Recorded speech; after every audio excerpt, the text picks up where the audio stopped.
How you doing, Consulted by G. Family? We got another inspirational, motivational, eye-opening video for you. And today we're going to be talking to millionaires and billionaires, but we're going to be asking them different questions about how much do they pay in taxes, how do they avoid taxes. I think I have the understanding of how to avoid taxes, but you always got to get more information, seek more information. That's how you become a professional, everything in life. The more information you get, the smarter you'll be, not the more smarter.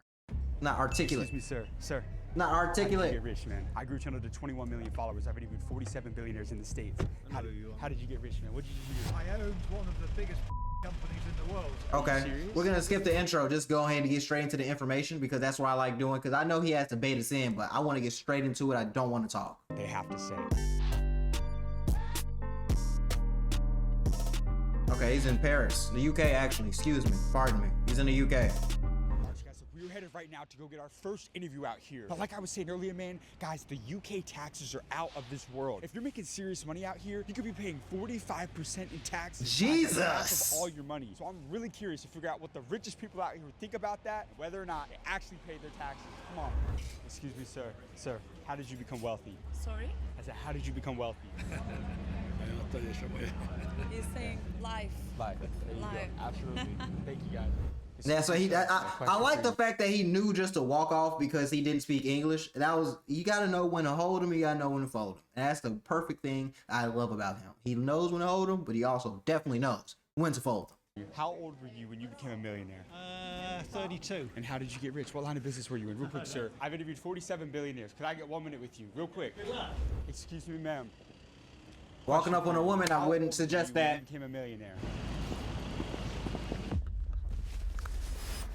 Excuse me, sir. Sir. Yeah, I wouldn't. How old were you when you became a millionaire? I can't talk to you. Real quick, sir. I have a channel with 21 million followers. I interviewed 16. Could I get 30 seconds with you, real quick? Not today. What line of business were you in? What line of business were you in, sir? You what? I won the lottery. No, you didn't. Real quick, sir. This is to help the younger generation. I haven't gotten anybody today. Could I get you for just 30 seconds? Could I get your contact? Yeah, like he's walking with his family. You can't just, sometimes you got to know when to fold him. You got to know. If you don't, then you're going to be in a constant cycle of... So we have got to change things up. We're going to make you look right bad. Now, heading into what is apparently the wealthiest part in all of London, Mayfair, the billionaires playground out here, where all the richest people congregate to hopefully find some millionaires and billionaires to stop and give us the game for you guys. Let's go see who we can find. Right. All right, you guys, look. So my guy's pulling up right here. This is like a $3 or $4 million car, you guys. We're going to get him coming out to figure out how he got rich, man. Come on. Excuse me, sir. Sir. How did you get rich, man? I grew channel to 21 million followers. I've interviewed 47 billionaires in the States. How did you get rich, man? What did you do? If you think this is rich, then you've got it mistaken, mate. What line of business were you? I'm a jeweler. You're a jeweler. Ah. How did you get into that business? I grew up watching people hustling. I watched people buy and sell cars. Went hand in hand with watches, and I did watches for many, many years. I was probably one of the biggest watch dealers at my time, 10 years ago, doing it. Now I've just put all my time and effort into cars, hypercars. How much does that car cost? Today's price, £4.5 million. You said $4.5 million, man? Pounds, yeah. As a jeweler, how important is it to keep your word in business? Word is everything. Word is everything. Everything. I deal with people who, if you break their word, they automatically pay a compensation. It's simple as that. I won't deal with somebody the minute that they've broken their word and have done nothing to compensate. Have you got to stand on business. Have you ever been over in business before? Oh, plenty of times. Business, life, who hasn't? You wouldn't Right. get to That's just part of the where game. you want to get to without going through it. Definitely just Come part from of the a rich game. family growing up? No. You didn't? Nah. Most of my family are not rich. I'm not consider myself rich, but they don't drive Bugattis, but they're happy with what they do, and I'm happy for them. What was your turning point to financial freedom? What was that moment in your life where you were like, I want to go out there and build a little bit of an empire for myself? Turning point for me is when I probably had my son, and I thought I need to level up. I need to set an Yeah, example. that's one thing that'll push you. Some things will just push you to that next level faster than others. And one of those things is definitely going to be having a child. I would say getting fired from your job, not being able to make rent. Excuse me, like getting rejected by the woman that you really want before financial reasons or not being able to chase her. These things are the baseline things I feel like every man has to go through in their life. At least one or two of these things just to understand, okay, I gotta go harder. I gotta chase it. I have to make it happen. Because through what's the word I'm looking for? Through rejection, you can find your dreams. You have to go through the darkness to see the light. You can't just walk through the light your whole life and then once you see a shadow, you're going to be scared. If you walk through the darkness and make it to the light, your shadow will empower you. It will make you remember where you came from and who you are. And now I've got a daughter, I'll do it even more. I want her to be accustomed to everything I've got and not be fazed by it when somebody tries to Okay. please her in it. So I've got Right. to plan and prepare for that. What was the most amount of money that you made in a single year? About 25 mil.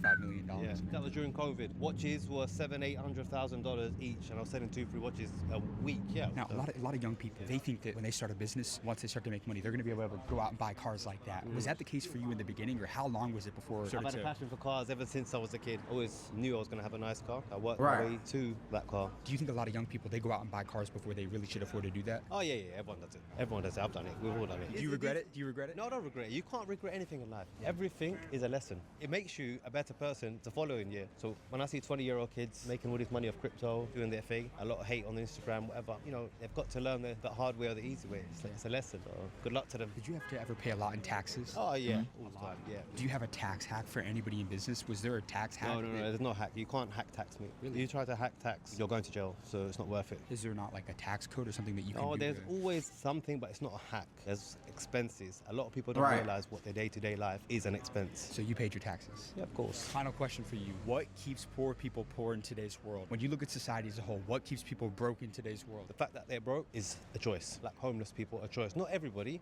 but majority have a choice. That is a choice. You do make a consistent choice every day to wake up and be broke. You make a consistent choice every day to wake up and not chase your dreams. Like, these aren't things that you just magically just, oh, I just ended up homeless. Oh, I just ended up on the street. Oh, I just ended up without a job. You make a choice every day, and through those choices, you build habits, and the habits define who you are. So you always have to be aware of what you're doing and how you're pouring back into yourself, as well as to other people. Because you can't just only pour into yourself, because if you don't pour into other people, that means you won't have any connections.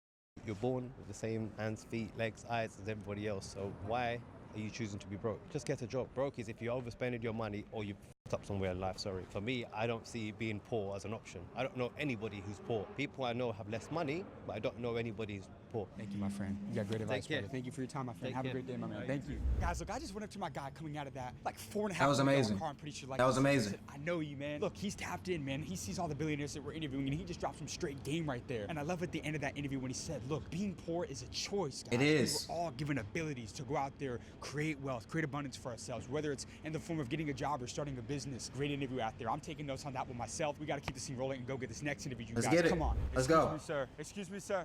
Sir, how did you get rich? How did I get rich? Have you ever had to call a plumber? A plumber? I owned one of the biggest plumbing companies in the world. Are you serious? How big was the company? What was the most amount of money you made in a single year? I sold the company in 2023 for £4.1 billion.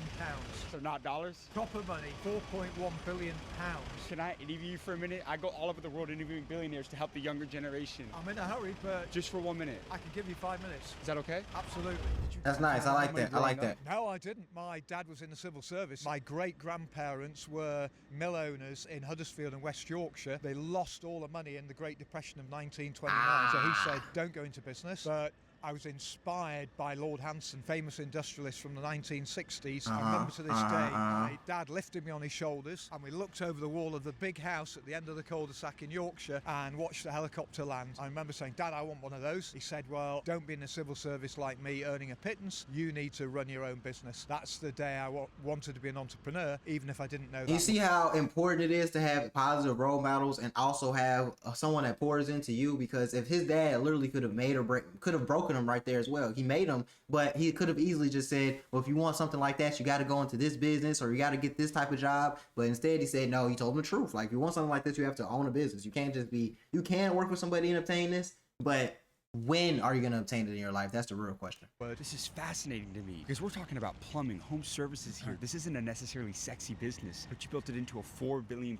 company. Talk to that young person out there that thinks that they have to go invent the next Google. There's a lot of opportunities in some of these really niche, unsexy businesses. Yeah, you don't. My advice to any aspiring entrepreneur would be, first of all, copy a business model. We're taught at school that copying homework is bad. In business, I would say copy and then improve slightly. So don't reinvent the wheel. Don't reinvent the wheel. No, don't buy a need to. copy of Entrepreneur magazine. It's got all of the franchise businesses listed. Run through it, decide which is the business you want to run, copy their model, but do it yourself. Don't buy a franchise. Hire a few people to work for you, and that's how you become very wealthy. I'm gonna That is pretty much the shortcut to success, because if you're really just copying a working business model, then you have a lot of success. You don't really got to worry about anything. Just 100% right with that. And it depends. Sometimes it's worth buying a franchise. Sometimes it's not. I think it just depends on how much time you have to pour into it and what your goals are. To challenge you, Richard, take me back to the most life-changing conversation you ever had. What is the greatest piece of advice that you received throughout your career? It was from Jim Collins, who wrote the book Good to Great, the second best business book ever written. And he said, to be successful, you need to be a hedgehog. Entrepreneurs are like me. We're all foxes. We're always looking for the next opportunity. We have an idea every day, and we need to be hedgehogs, moving in a methodical direction. If somebody comes along and has a harebrained idea, we put up our prickles, we ignore it, and we keep going with a very simple, clear model without distractions. That's actually a great quote. I'm going to read that book now. That's something good to great.